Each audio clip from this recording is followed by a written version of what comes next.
Hi friends, welcome to అనగనగా కథలు. ఈ రోజు చెప్పే కథను చూడండి. నచ్చితే లైక్ చేయండి, షేర్ చేయండి, కామెంట్ చేయండి. సబ్స్క్రైబ్ చేసుకోకపోతే ప్లీజ్ సబ్స్క్రైబ్ చేయండి. అలాగే నోటిఫికేషన్ కోసం పక్కనే ఉన్న బెల్ ఐకాన్ ప్రెస్ చేయండి. ఇక కథలోకి వెళదాం.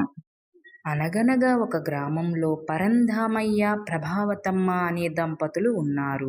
వారికి ముగ్గురు కొడుకులు వ్యవసాయం చేస్తూ ఉండేవారు. వారికి పెళ్ళిళ్ళు జరిగాయి. పెద్ద కోడలు కమల, రెండవ కోడలు వనజ, మూడవ కోడలు జలజ. ముగ్గురు కోడళ్ళు చాలా మంచివారు. అత్తగారి మాటకు అసలు ఎదురే చెప్పేవాళ్ళు కాదు. ముగ్గురు తోడు కోడళ్ళు గొడవ పడకుండా పనులన్నీ చకచకా చేసుకునేవారు. అయినా అత్తగారికి తృప్తి లేదు. ఎంతసేపు తను చెప్పిన ప్రకారమే నిమిషాలలో చెయ్యాలని కోడళ్ల మీద పెత్తనం చేస్తూ ఉండేది ప్రభావతమ్మ. ఏంటమ్మాయిలు తీరిగ్గా కూర్చున్నారేంటి? ఇంతవరకు పనులే మొదలు పెట్టలేదు. అబ్బాయిళ్ళు వచ్చేసరికి వంట పని అయిపోవాలి కదా, లెగవండి అంటూ తొందర చెయ్యసాగింది ప్రభావతమ్మ. ఎంతసేపు అత్తయ్య పని? ముగ్గురం కలిసి చేసుకున్నామంటే గంటలో అయిపోతుంది. ఏమి కంగారు పడకండి అంది కమల. ఇంతకీ ఈరోజు వంట ఎవరు చేసేది అని అడిగింది ప్రభావతమ్మ. ఈరోజు చెల్లి చేస్తానంటుంది అత్తయ్య. నేనేమో బట్టలు ఉతుకుతాను, ఇక వనజేమో గిన్నెలు తోముతుంది, ఇల్లు ఉడుస్తుంది అంటూ పంచుకున్న పనుల గురించి వివరంగా చెప్పింది కమల. అలా కాదు, జలజ ఇల్లుడ్చి గిన్నెలు తోముతుంది, వనజేమో బట్టలు ఉతుకుతుంది, నువ్వేమో వంట చేయ కమల, త్వరగా నాకు నిమిషాలలో అయిపోవాలి అని తొందర చేయసాగింది అత్తగారు. అది కాదత్తయ్య, జలజి రోజు వంట చేస్తానని అంది అని సర్ది చెప్పబోయింది కమల. నా మాటకి ఎదురు చెప్తున్నావా? ఎదురు చెప్పకుండా వెళ్ళి ఎవరికి చెప్పిన పని వాళ్ళు చకచక చెయ్యండి, అర్ధగంటలో పనులన్నీ అయిపోవాలి అని కోపంగా అంది అత్తగారు. ఇక అత్తగారికి ఎదురు చెప్పకుండా ఎవరికి చెప్పిన పనులు వారు చకచకా చెయ్యసాగారు కోడళ్ళు. అలా తను చెప్పిన ప్రకారమే నిమిషాలలో చేసేయాలని కోడళ్లపై పెత్తనం చేస్తూ అదే విషయాన్ని చుట్టుప్రక్కల వారందరికీ ఎంతో గర్వంగా చెప్పుకునేది ప్రభావతమ్మ. అమ్మా లక్ష్మి, ఎక్కడికి వెళుతున్నావు అని అడిగింది పక్కింటి కాంతమ్మ తన కోడలిని. ఇదిగో దుకాణం దాకా వెళ్ళొస్తానత్తయ్య, కొంచెం పనుంది అంది లక్ష్మి. అయ్యో, బట్టలు ఎండలోనే ఉన్నాయి, ఎండిపోతున్నాయమ్మా, ముందు వాటిని తీసి తర్వాత వెళ్ళే పని కదూ అంది కాంతమ్మ. వచ్చి తీస్తానులే అత్తయ్య, కాస్త కంగారులో ఉన్నా అనుకుంటూ దుకాణానికి వెళ్ళిపోయింది లక్ష్మి. ఏంటి కాంతమ్మ, మీ కోడలు అసలు నీ మాటే వినడం లేదే? అదే నా కోడళ్ళైతేనా నేను ఇలా చెప్పగానే అలా వెళ్ళిపోయి బట్టలన్నీ మడతపెట్టి ఆ తర్వాతే వెళ్ళేవాళ్ళు. అలా ఉండాలి కోడళ్ళంటే. అత్తగారంటే ఆ మాత్రం భయం లేకపోతే ఎలా? సర్లే, ఇంటి దగ్గర నా కోడళ్ళు ఏం చేస్తున్నారో ఏంటో, నేను వెళ్ళి దగ్గరుండి పనులు చేయించుకోవాలి అనుకుంటూ ఇంటికి వెళ్ళిపోయింది ప్రభావతమ్మ. అలా రోజు కోడళ్ళు వారి పని వారు చేసుకుంటున్నా సరే వారి మీద పెత్తనం చేస్తూనే ఉండేది అత్తగారు. ఇలా ఉండగా ఒకరోజు స్నేహితురాళ్లను భోజనానికి పిలిచింది ప్రభావతమ్మ. ఇదిగో కోడళ్ళు, మా స్నేహితురాళ్ళు వచ్చినప్పుడు నేను చెప్పిన పని చెప్పినట్లే చెయ్యండి.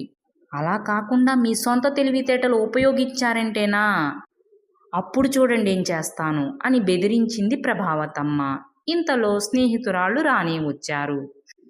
జలజ, పిన్ని వాళ్ళు వచ్చారు, మంచినీళ్ళు తీసుకురా. అలాగే విమల, నువ్వేమో పలహారాలు తీసుకురా. ఇక కమల, నువ్వు వంటగదిలోకి వెళ్ళి టీ పెట్టు అంటూ ఊపిరాడకుండా కోడళ్లకు పని చెప్పసాగింది ప్రభావతమ్మ. ఇక కోడళ్ళు కూడా అత్తగారు చెప్పినట్లే చెయ్యసాగారు.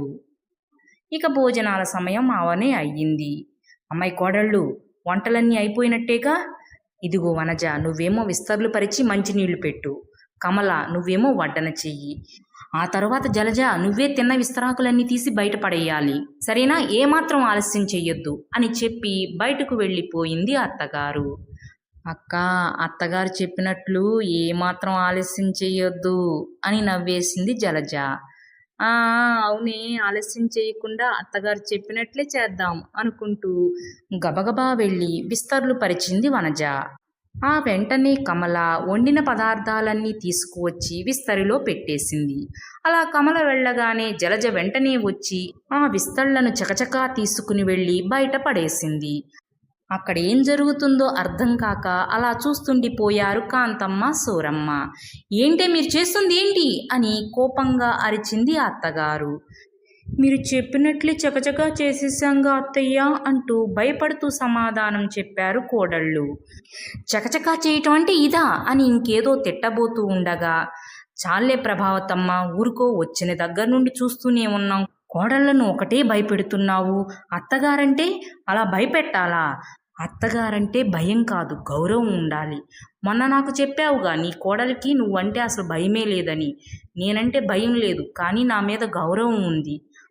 అందుకే నేను పని చెప్పగానే ఎదురు తిరిగి నాకు పని చెప్పకుండా తర్వాత వచ్చి చేస్తానులే అంది. నేను కూడా తన మాటలకి విలువిచ్చి ఊరుకున్నాను. తనే వచ్చి ఆ పని చేసుకుంది. అలా ఉండాలి కానీ ఇలా ఉండకూడదు అని ప్రభావతమ్మను 4 తిట్టి అక్కడి నుంచి వెళ్ళిపోయారు కాంతమ్మ సూరమ్మ. ఇక వారి వెనకే జలజ హడావుడిగా వెళ్ళి, సూరమ్మ పిన్ని, కాంతమ్మ పిన్ని, మరే నన్ను క్షమించండి, మా అత్తగారికి బుద్ధి రావాలని చెప్పి అలా చేశాను, అంతేగాని మిమ్మల్ని అవమానించాలని కాదు అని క్షమాపణలు కోరుకుంది జలజ. అర్థమైందిలేమ్మా, ఇంకా ఎప్పుడు మీ అత్తగారు అలా చెయ్యదులే, ఈసారితో బుద్ధొచ్చేసినట్లే అని చెప్పి అక్కడి నుంచి వెళ్ళిపోయారు కాంతమ్మ సూరమ్మ.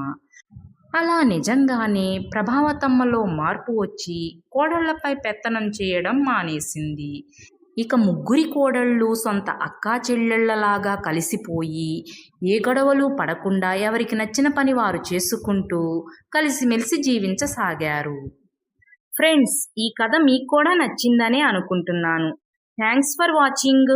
మరో మంచి కథతో మళ్ళీ కలుద్దాం. అప్పటి వరకు సెలవు. Take care. బాయ్.